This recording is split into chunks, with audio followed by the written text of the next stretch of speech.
Hey guys, it's Crackedy here, and today it's a little bit of a different video. Now, usually what I do on this channel so far, or at least for a little while that I've been active on this channel, I've usually just upload either gameplay or like the occasional guide, something like that, a cast here and there.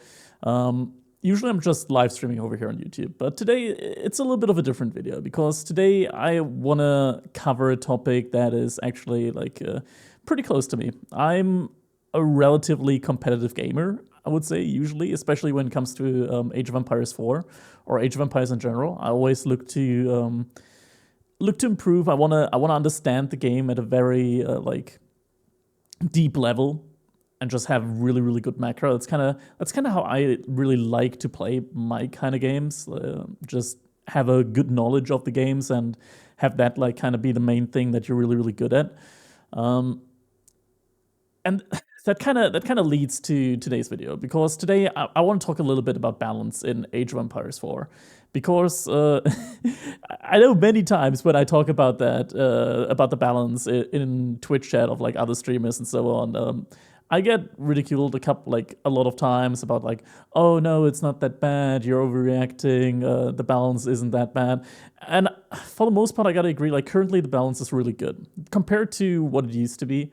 At the very least, I think the balance right now in Age of Empires 4, it's in a pretty good spot. But here and there are still some things that, in my mind, just shouldn't exist or should not exist the way that they currently do. And today's main topic is going to be about the H-Re. Now, a lot of you probably already know that I'm not an H-Re enjoyer. In fact, I'm an H-Re hater. I really despise what H-Re does to the rock, paper, scissors kind of format when it comes to like gameplay, game styles in Age of Empires 4.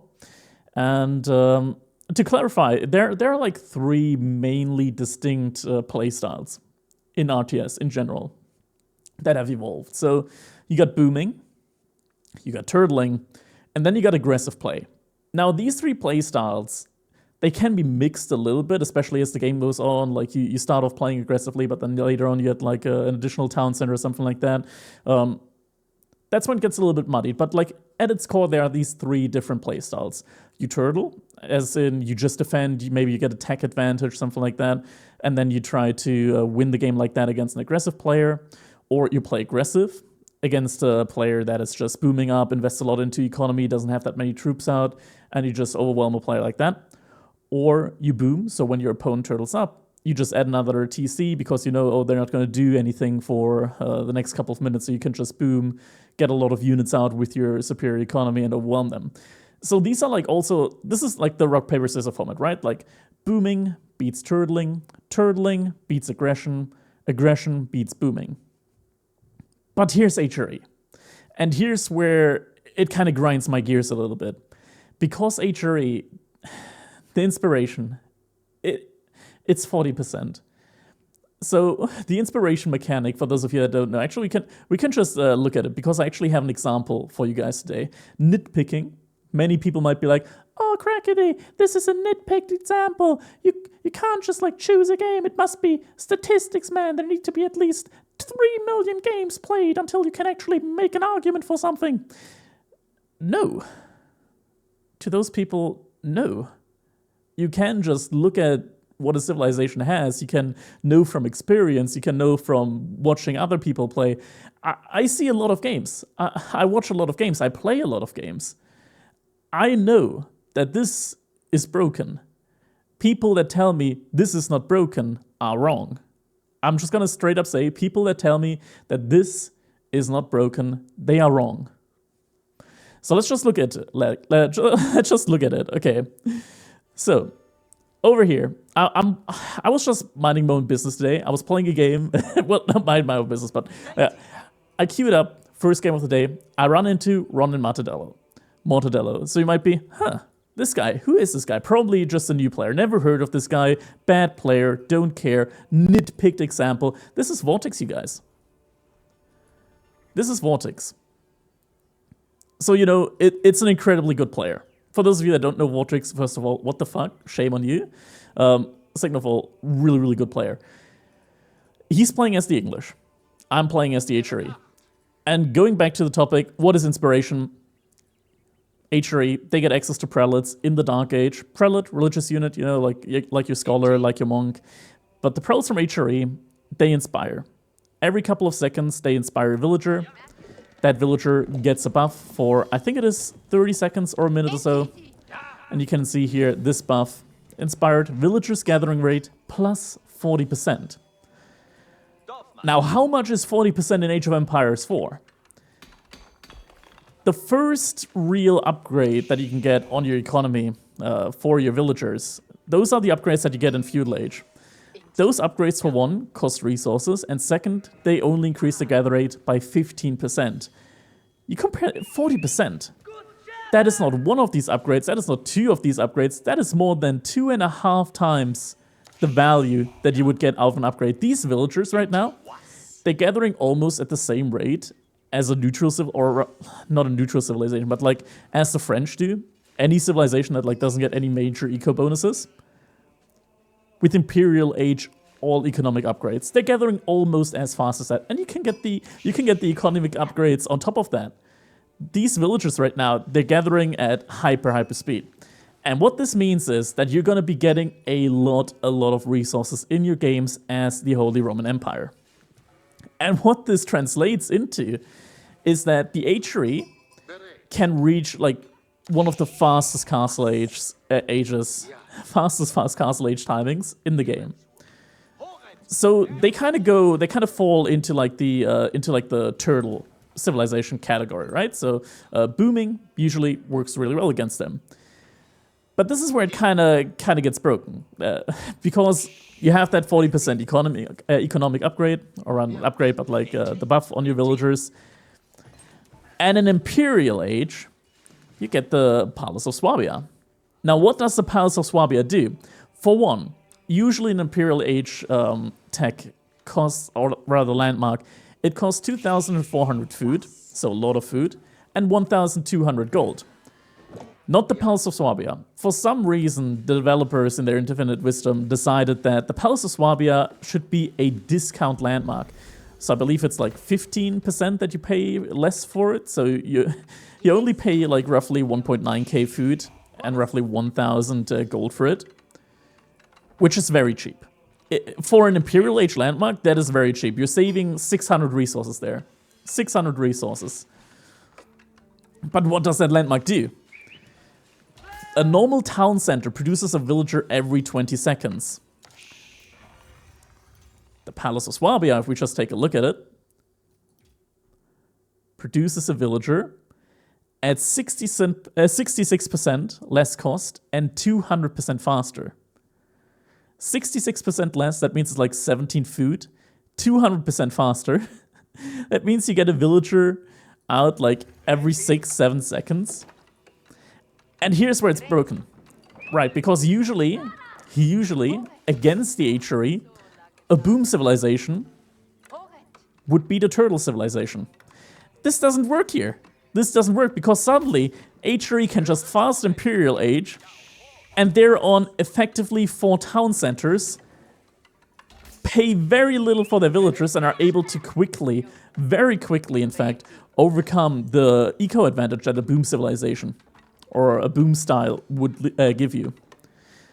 With the fast castle age as well, the HRE are able to immediately pick up relics. You already have a prelate, a religious unit out in the field. You can make another prelate while you're on your way up to Castle Age, or in this situation, if your Archon Chapel isn't in range to buff up your gold, you get another prelate out even earlier. It is so incredibly quick, and you can immediately have prelates out on the map on top of the relics and just pick up relics immediately as soon as you hit Castle Age. The timing is actually so ridiculously small. Look at that. I'm playing against the English, so I'm like, okay, sure, he's gonna go aggressive, right? Like, he wants to delay me a little bit. He wants to delay my Castle Age. That makes sense. English, they want to delay my Castle Age because they just cannot keep up. The HRE fast Castle Age, it is just way too quick. If English just goes for fast Castle Age themselves, they're never gonna be in time to protect the relics. And if they do go for like an Abbey kind of build, they're only gonna have a single king out on the map, so I can just go for another relic wherever the king isn't at. And if they go for like horsemen, fat chance I'll just get a knight out. If they go for spearmen, fat chance I'll just make men-at-arms really quickly. And if they want to go for aggression, you can just drop 2 outposts. By the way, the HRE also get cheaper emplacements. So, while I was aging up to feudal age, I just had my 3 gold villagers because I didn't need gold at that point in time. I just had them do 2 trips. Because HRE villagers, they also carry 40% more resources. I just had them do 2 trips on the stone mine. Suddenly, I have enough stone for 2 outpost emplacements. Now, I'm getting idled out a little bit over here just because the emplacements aren't in yet, and I need a little bit gold for the next emplacements. Boom, there we go. Next emplacements coming in. English also a little bit broken, like 7 tiles of range on these units. Like, my outpost with emplacements, how much range does that have? Guess. It's 7. They can actually, if I only have 1 outpost here, I'm fucked. I actually need to make 2 outposts to be fine there. If I only make 1 outpost, I actually can't gather gold anymore. So, yeah, you kind of gotta make 2 outposts, but it's so worth it. Like, the second outpost here, just so he's not able to range me, it's so worth it. And longbows are even going down here. He's lost a lot with his forward there. Longbow even going down there. Only 1 longbow remaining. And this is kind of a fucked up situation now, right? Like, many civilizations just cannot delay HRE. Now, some people right now might be like, oh yeah, but this is because it was an aggressive playstyle, right? You said it at the beginning. Aggression isn't good versus turtles. Yeah, I did say that. I did indeed say that. The thing is, if he doesn't put aggression on me, I could have been aging up right now. Like, he's already delayed me a significant amount of time. Like, HRE, completely unpunished, if I don't need to make these 2 outposts there, I would already be on my way to Castle Age. And at that point in time, the other player would usually just drop their second TC or just have finish their secondary TC. And at that point in time, I can very quickly just gather up the relics. And the thing is, a normal relic generates 80 resources per minute. That's as much as 2 villagers gather up. But for the HRE with the Regnitz Cathedral, that gets doubled. So every single relic that I get there is worth 4 villagers. A normal TC, reminder, takes 20 seconds to produce a villager. Every single relic that I get reduces the value of my opponent's TC by 80 seconds, pretty much. By like 80 seconds. It's like the villager, or rather resource effectivity, would be reduced by 80 seconds from the TC. And there are 5 relics, so considering, like, if I got all 5 relics, that would be as if my opponent's secondary TC would be even out. It just wouldn't be effective, like with the villager production for like 6-7 minutes, and that's just crazy to me. That is just absolutely mind-boggling to me. I think that's just so crazy. And you know what you can do in those 6-7 seconds? That's right, you can just go fast Imperial Age. And I want to just once again stress how much better this player is than me right now. Vortix. So he failed a little bit with the early aggression. It's really tough to pull off. And now he's going for his own Castle Age now behind this, because obviously he wants to deny me the relics. I already have a prelate out here on this relic. This prelate over here, he's being a little bit greedy. He's going all the way over to this relic right there. We're just going to speed up a little bit here now. So Castle Age is going to be coming in now for Vortix. Managed to delay me by like 1.5 minutes, which isn't bad, but his age up, it's still going to be massively slower. Like either way, whether he went for like fast castle or if he just went for aggression or booming, it's kind of the same. Now we're just getting a knight out just to be a little bit annoying. We already got 2 relics in. Opponent ages up. Knights immediately in production. Wants to deny relics. Boohoo. 3 relics are already in my possession. 3 relics are already in my possession. It's so quick. It's so quick. We got 4 units, 4 prelates out right now. 3 of them are currently just swooping up all of the relics off the map. My opponent now on second TC. So with the second TC, he's now going for a boom approach. And right now we're just being super annoying here. Just making sure he's not really getting any gold income right now just by weaving in and out there, in and out. And this actually makes a lot of difference, because you can see right now, like the gold income, it's shrinking per minute. Like it's actually shrinking a lot. But yeah, now Monastery is coming in as well. We're trying to go for this relic, but at this point in time, our opponent is going to be able to at least have a knight out to try and deny that. So our opponent's trying to distract us here on the side, so we're just going to be sending knights back on over. And behind this, because it's so easy, we're just going to go up to Imperial Age. 11 minutes, we click Imperial Age. Our opponent's been in Castle Age for 3 minutes. We're just going to go up to Imperial Age. We have been in Castle Age for 3.5 minutes. And we're just jumping straight to Imperial. Our opponent right now, with his 2 TCs since minute 8-ish, 8.5-ish, is ahead 5 villagers. We, on the other hand, though, we have 4 relics. We captured 2 sacred sites. Okay, getting decapped now, but you know, it's a lot of resources. It's a lot of resource. Now, we're Imperial Age. Look at that. 7 seconds, 17 food.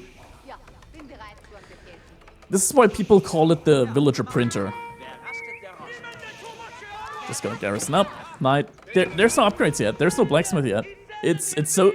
The timing is just too quick. The timing is just way too quick. Opponent tries to go for more raids. Because usually in this situation you just wanna like all in your opponent, right? Like you wanna kill him. But you can't really do that as well because the emplacements are so cheap. Look at that cannon placement in. So this entire area is kind of like off limits unless you have siege. And even if there is siege, I got so like I don't care about losing villagers. I just don't care about losing villagers. Look at that. Lost 7 villagers. I'm only 5 behind in the end of the day. I can just remass them super quickly. I don't even have to really pull them here. Grant, I do probably have to pull them. At least just not that they die instantly, but 11 villagers down.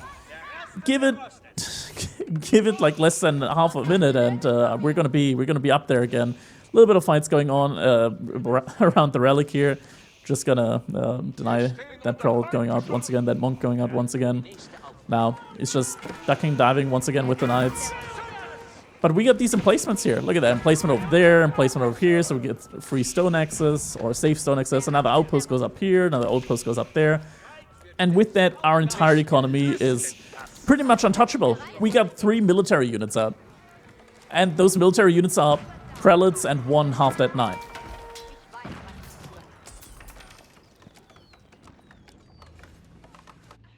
And this is all being played at a really high level. Now my opponent also looking for Imperial Age. He's at 70 villagers, so he still has the villager lead. But we got the relics, right? Now we're also putting the relics in the outpost, because guess what? H3 gets another nice bonus there. Where now, our emplacement has 11.4 tiles of range. The knight was over there! There were 2 knights there, both of them just got killed. 2 knights there, just got killed. The range, 11.4. 94 damage. It's insane. 1000 health, 75 armor, ranged armor, 8 fire armor, more relics in all these buildings, and the range is just insane. My opponent can't really touch our economy now at this point in time. We're just pumping out villagers, we're getting upgrades. I was lacking economy upgrades just because I was going for such a fast tech here the entire time. We're just getting all of those in right now. And you can already see how far ahead economically we are. 1600 food, so we're even there. But we have like 5 times the amount of wood gathering, even gold. It's just crazy. And our food is gonna go through the roof here now in just a little bit as well. We're getting more upgrades in. So it's just gonna climb up higher and higher and higher. Food upgrades, more of them are gonna be coming in now as well. All of these villagers here are inspired. By the way, something that you can do is if you put the mill in the range, whenever the villagers drop off, they're getting re-inspired. So even though the villager here is way out of range of the Archangel, because he drops over there and that is in range, he's just getting inspired with every single drop-off.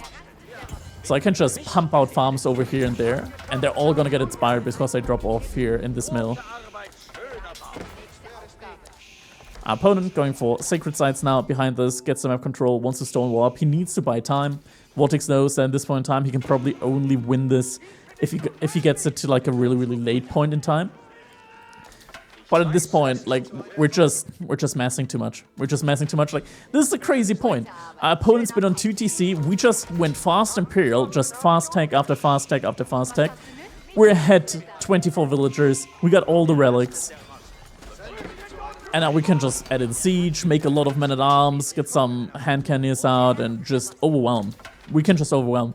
And this is kind of like the whole story. And now you could argue, Crackedy, you're just talking about the problems. You're not offering up any solutions. What are you doing, man? Help these poor developers. They don't know what they're doing. Here's my suggestion on how to fix this. I mean, we can just quickly fast forward because it's pretty cut and dry at this point in time, right? Like we're just getting siege out, we're getting the arms out, just mass units, get the upgrades in for military. We want to get the we already got the army tactics. We got 3 bombard cannons, Berkshire in the middle, don't care, and we're just kind of like running it down through the middle. We're taking down production buildings. Our opponent can't produce. He snipes some of my bombards, but not enough. We just run through at this point.